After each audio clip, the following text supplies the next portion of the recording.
Welcome to the Sound of Movement podcast. Today we're continuing our week-long discussion about nutrition, and today's show is all about healthy habits for a healthy body.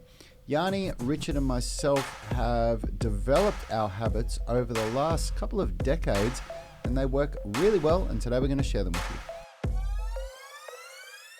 you. Let's rock, everyone. If you're new to the tribe, Rich is behind the mix. I'm here by myself today. Well, I've got Rich here, but we are Unity Gym, experts at turning driven people into athletes. This episode is brought to you by the Unified Movement System, the only online program effectively balancing strength, flexibility, and fitness so you can unleash your inner athlete. Get daily coaching by us, plus our Epic Foundations Prep program and revolutionary structural balance blueprint to create your ideal program and optimize your performance. As a valued listener, you can use the link in the description of this podcast or video, depending on where you're consuming the content. You can get your first month free.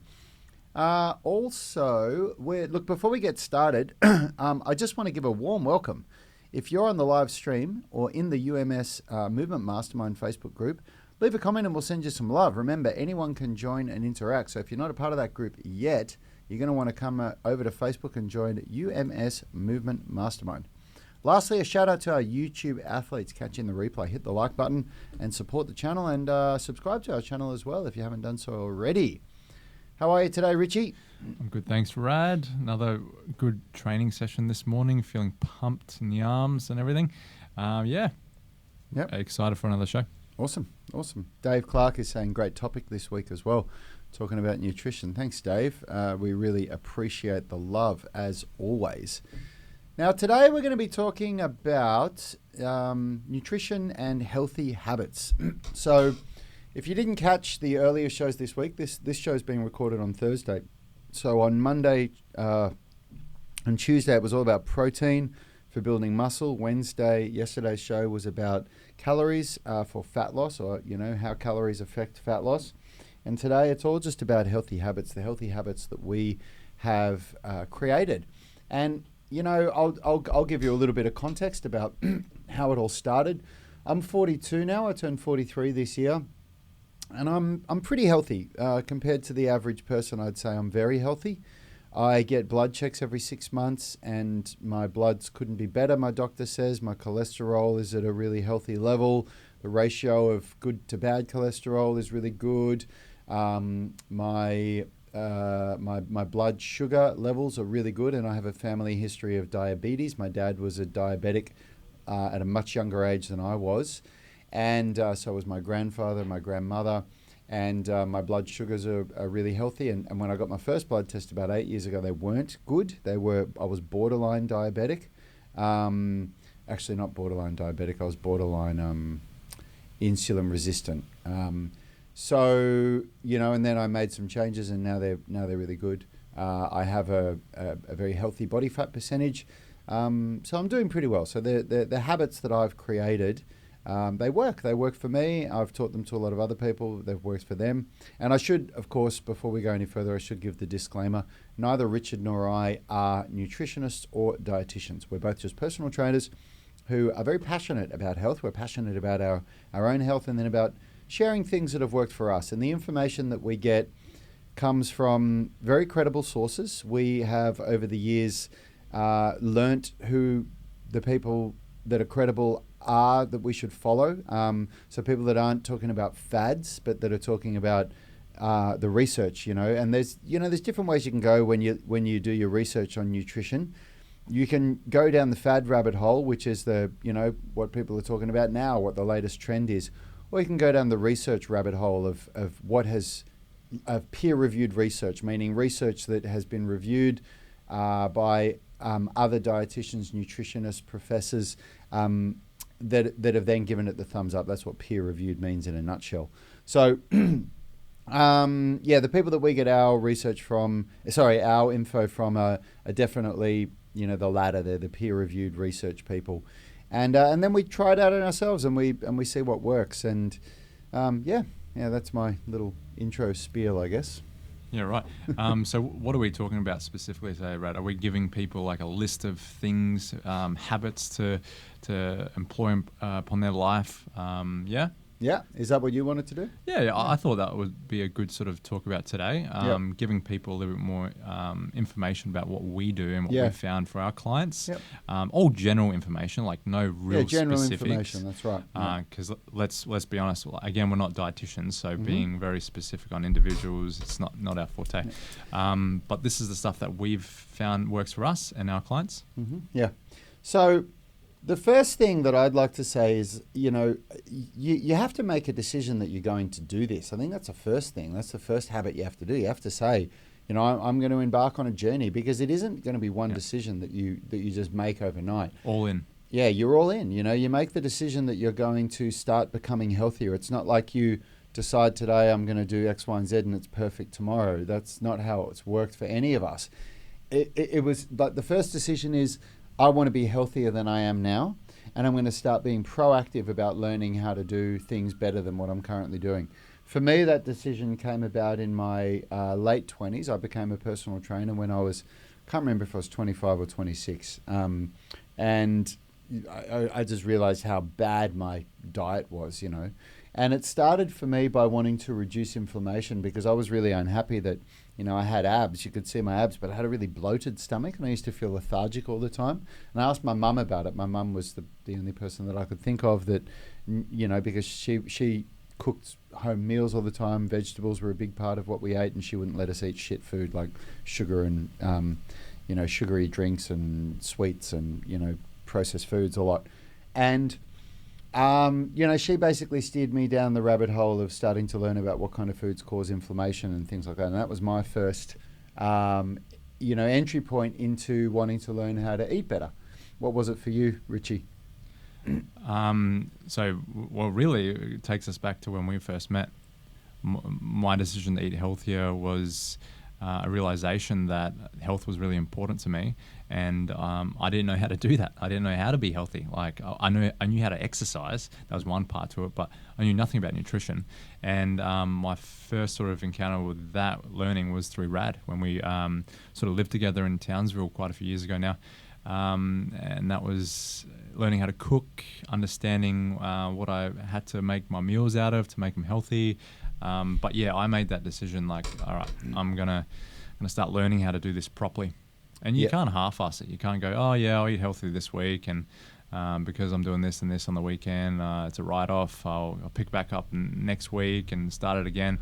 I find that very frustrating when you're working with someone that does that, because they get nowhere. You have to be consistent, and maybe that's the next habit that I think that you need to nail down on is consistency, but meal preparation or meal planning. I think that's a really big one.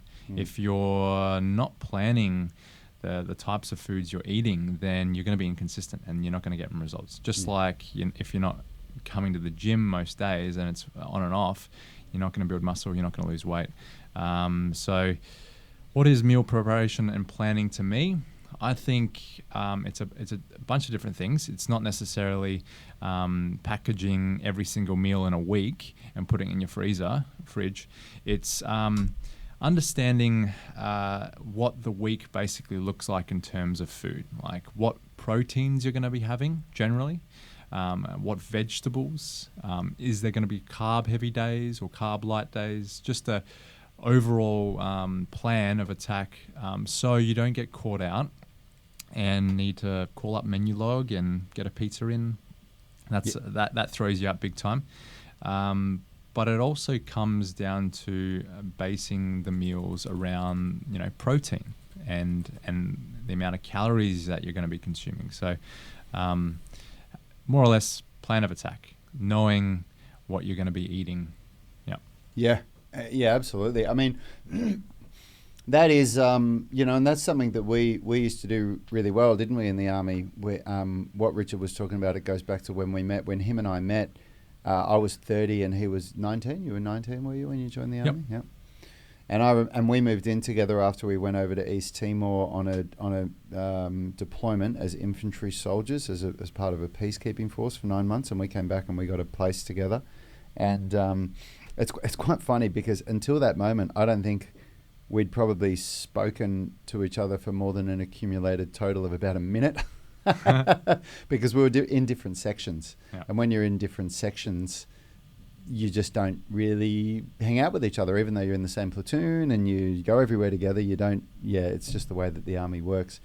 But I remember my flatmate who was in my section, him and I, you get an idea, you get a feel for who people are. And in all honesty, like most of the guys that we were in the platoon with, I just didn't want to live with because they were such party animals, and I could see that they were going out all the time and they were really into, and I wanted a quiet home. I wanted to live at a home where I knew that my flatmates weren't going to be bringing parties over to our place, and I got that impression from Richard that that's how he was, and lucky for me, I was right. But him and I, when we went shopping for the first time together, I remember he bought 4 and 20 pies, which I don't know what it's like in Gatorade. America, but they're basically frozen meat pies. I don't even know if meat pies are an Australian thing or if they have them in America and the UK and all around the world, but it's basically like a cup of pastry filled with like minced meat and more pastry over the top. And Gatorade, that's what I remember. And we got home and I said to him very as politely as I could remember doing it, I said, look, I actually know a little bit about nutrition, and if you're interested, we can shop together and we can cook together and make meals together. And he said, yeah, let's do it. And so we started doing all our shopping together, and we did really good meal prep. I remember we used to basically, prep for about 3 days. I think we used to shop once or twice a week, but we used to, make a big serving of salad or veggies or meat or whatever and have it ready for a couple of days. And we definitely made dinner that night, which was lunch for the next day at work. Yeah, that's a big one. I think that's something that I've always done ever since I met Rad, like being prepared the meal for the next day, because then you don't have to go out for lunch. You don't have to run off to the shops and quickly get lunch in your 30-minute break. Make enough food at dinner for lunch the next day. Stephen Pellegrino is saying section equals squad. I don't know, man. It is 8. Richard's saying yes. Yep. It's 8 men. And a platoon is 4 sections, so 32 men plus 1 platoon sergeant, the 2 IC, and 1 platoon commander, a lieutenant and officer, so 34 people in a platoon, 4 sections of 8 men. So I guess a squad, if that's what you call it over in America.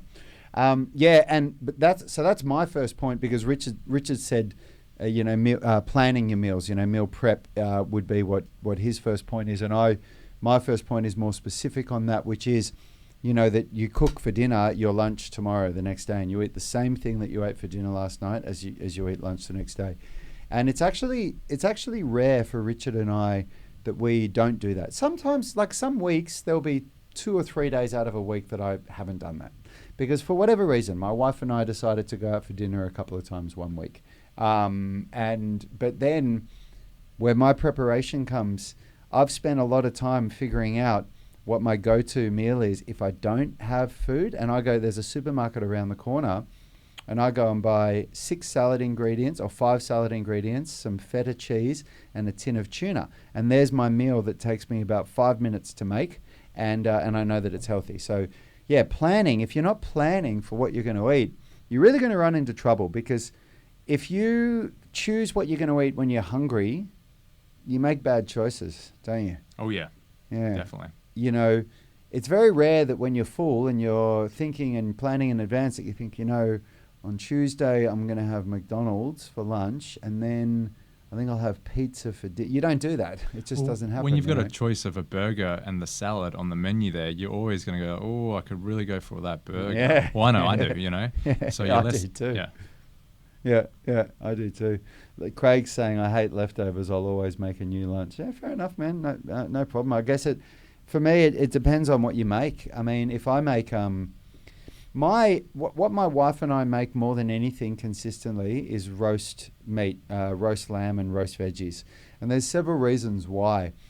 Number one, a roast is without a doubt the easiest meal that I can think of. Like when we make a roast, and we very rarely get fancy, I know that in America, lamb isn't a big thing. Lamb is very big in Australia. It's because of all the Kiwis that we have here. So we get a leg of lamb, and I just rub salt into it, and then I wrap it up in foil and put it in the oven on 100 degrees for 7 to 9 hours. Like, we slow cook it. So that's very, very easy to do, and it's very nutritious. When you cook food at 100 degrees Celsius or less, it doesn't kill any of the proteins or any of the good nutrients in the food. When you cook food at over 100 degrees, I can't tell you the exact thing that goes on here because, again, I'm not a nutritionist or a dietitian, but I've been told this by enough nutritionists and dietitians that I went, okay, cool, don't cook food over 100 degrees. This is why steaming vegetables is also not a bad thing because it keeps it at 100 degrees. Anyway, so that's like my go-to. Now, if you have leftover roast lamb and roast veggies and you throw it in the microwave or in an oven to heat up, it's really yummy, in my opinion. It's not very sloppy at all. Yeah, I find it really tasty. I mean, if you're not into the leftovers things, that's fair enough. But I mean, for the people that are maybe short on time, people that don't want to go through the effort of making food again, like, it's really, like, for me personally, it's the way to go. Yep. Otherwise, I'd be just buying my food every single day, going out.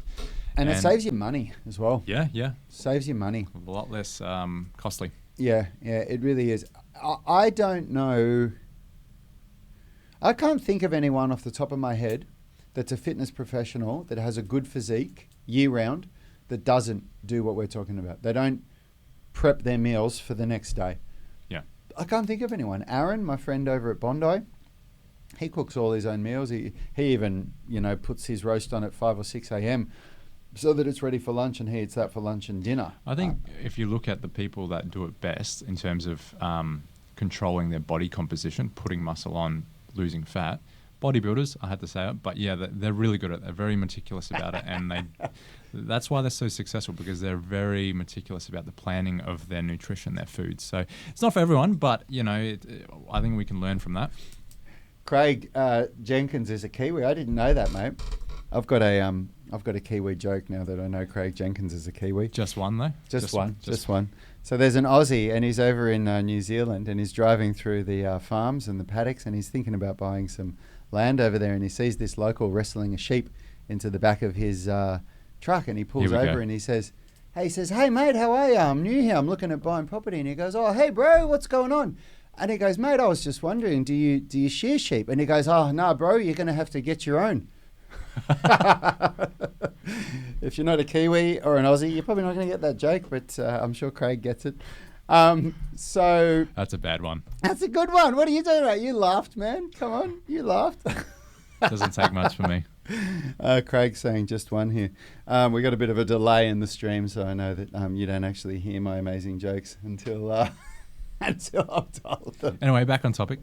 So look. The meal prep, the meal planning is so important. I think the next thing, we've talked about this all week this week, is understanding macronutrients and what's important for you. Yeah, how are you going to structure your meal? Yeah, how you structure your meals. And there's something that they saying that's the oldest and worst joke ever. No, mate, that's one of my best. Our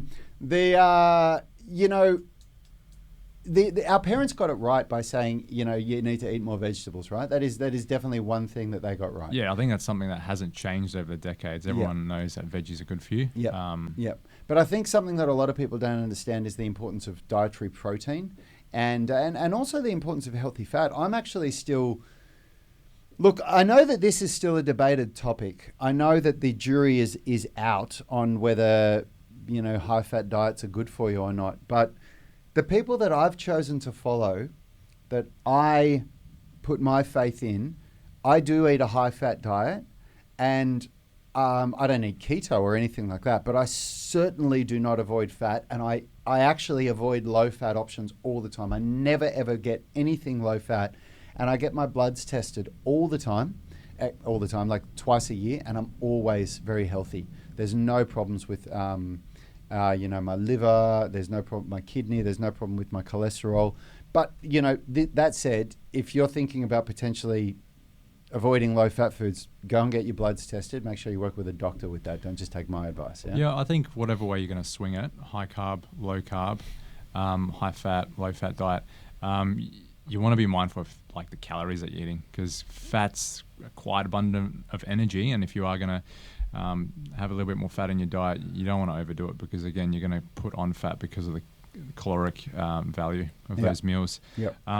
But I think the thinking of your meals or approaching your diet less in the direction of what's tasty and more in the direction of what's going to nourish your body and give you what you need is a big one as well. That's Maybe that should have huge. come earlier, because I know most of the people I know back home, they think of what's going to satisfy their taste buds, and that's not how you approach nutrition. Mm-hmm. Mm-hmm. You don't make a tasty meal at the end of the day if you've got these health goals, these physique goals, these performance goals. You think of what's needed for muscle building, losing weight, and unfortunately that might mean that meals are less tasty, but you got to weigh up that what's more important to you, taste of the meals or your goals with fitness. And it's not black or white. It isn't black or white. Like, you don't have to have bland meals, chicken breast, broccoli for every meal to achieve that. You can still make very good, tasty, healthy meals.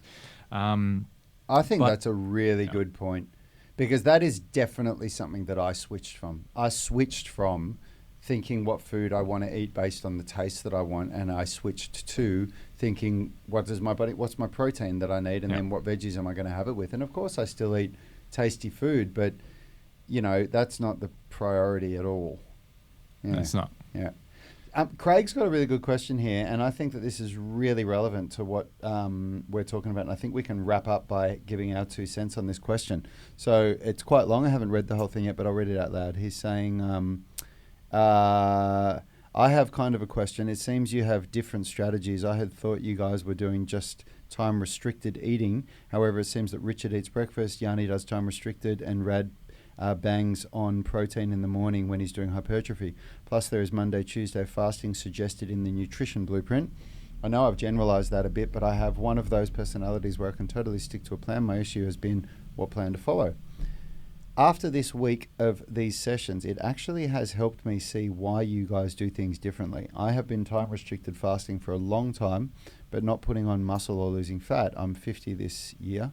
I think I wasn't getting enough protein for sure, so have now upped my protein, eating 6 meals, starting with breakfast, eggs, and I'm starting to see some of the desired body changes. So, yeah, you're absolutely right. And the answer to the question is that Richard, Yanni, and I have been on a bit of a mission to learn not just about nutrition, but about what works best for our bodies based on our goals. And we've lifestyle, tried, I think, yeah, as well. yeah, and our lifestyle. Now for Yanni wanted to do time-restricted eating. I'm pretty sure, he's not here, so you can't hold me to this, but I'm pretty sure one of the main reasons is that he has some really bad digestive health issues from back in the day when him and I were partying a lot, taking drugs on the weekends. He really beat up his digestive tract, and he's got problems with it. Time-restricted eating is really, really good for helping to regenerate your bowels, your digestive system. Basically, by giving it a rest from having to deal with food for 16 hours in a 24-hour period and taking one full 24-hour fast once a week, you really allow the regenerative, restorative processes to happen. So that's the first thing. For me, I did time-restricted eating because I wanted to see how it would affect my inflammation, and it worked really well, and it definitely helped reduce inflammation in my digestive system as well. And I still do it. Not every day, and I don't follow it like a zealot, but I still do it quite regularly, at least a couple of times a week. But I started eating more protein and more spaced out meals throughout the day because I'm more focused on building muscle after I had to deal with these shoulder injuries. One of the biggest things that I have to do in order to make sure that my shoulders are strong and robust after having slap tears is to build as much muscle and strength as possible. So I've been working on doing that. But of course I'm doing it, without doing it like a bodybuilder with all the crap that bodybuilders take and the extreme bodybuilding type issue. And Richard, your reasons for eating the way you do? I mean, I know what they are, but in your own words. I got to think about the goals that I want to achieve. I want to build muscle. I want to stay lean at the same time. It also has to work with my work schedule, my lifestyle at home, my girlfriend. Like, there's a lot of things that, factor in how you eat. but I still have those basic principles, like we were saying before, the preparing meals, sorry, and knowing, the macros that I'm going to be eating, basing it around protein. Intermittent fasting is not really my thing right now. Not to say that I don't believe in the benefits of it, but it just becomes a little bit hard with work schedules, training clients. The timing of the eating windows becomes a little bit difficult, and a big part, I said this the other day, is about sustainability. If I started to try intermittent fasting, but I just couldn't find the right times to eat, I'd notice, one, getting really hungry, but two, my workouts would be affected. I'd start to lose weight potentially by not eating enough. When you're time restricted eating, you got to eat a lot more in that short period, window period. And that means my meals would have to be bigger. It means I'd have to go ahead cooking more per meal. It becomes a bit of a headache. So for me personally, I find it easier to stick to my regime, eating the more frequent meals and having breakfast. But if you want to go intermittent fasting for the health benefits, I don't blame you. Yeah, and if my goal were, if health was my number one goal, like general health, I would be doing time restricted eating, minimum 5 days a week. And I did that for about 3 years. I did it very, very strictly for 3 years. And that's what I'd be doing, but it's not. My number one goal is to build muscle and build strength, especially in my upper body. So I eat differently. Anyway, look, I hope you guys got some good stuff out of that. We're going to do one more show tomorrow on nutrition, and we're still trying to think of exactly what it is that we're going to talk about. So if anybody's got any ideas, please post it as a post. Don't put it as a comment on this video. It'll just get lost. Post it as a post in this page, the UMS Movement Mastermind, and we'll see if it inspires us for what we want to talk about tomorrow. Now, we do have to go. We're going to do our daily live coaching call for the UMS online coaching group. So all of our members of that group, please jump over and get ready for your daily coaching. And if you're not part of that group, click the link in the description of this video or podcast, wherever you're consuming it, and get a free month trial of our amazing UMS online coaching program, where we unify strength, flexibility, and fitness into the same workout. Health is about performance, not just body image. You better be willing to accept what you're going to have to do to get there. We'll start focusing on movement goals, strength goals, flexibility goals. When you nail that skill, it's there forever. The body image goal doesn't get you that It's far. the consistency and frequency that's going to get you there. It's not the intensity. There's no shortcuts to mastery and movement. Destination doesn't change overnight, but your direction will. The gym is not the place to beat up the body that you hate. It's the place to build the body that you love. We are the gym that teaches people how to move instead of just exercise, because we believe that health is about performance, not just body image.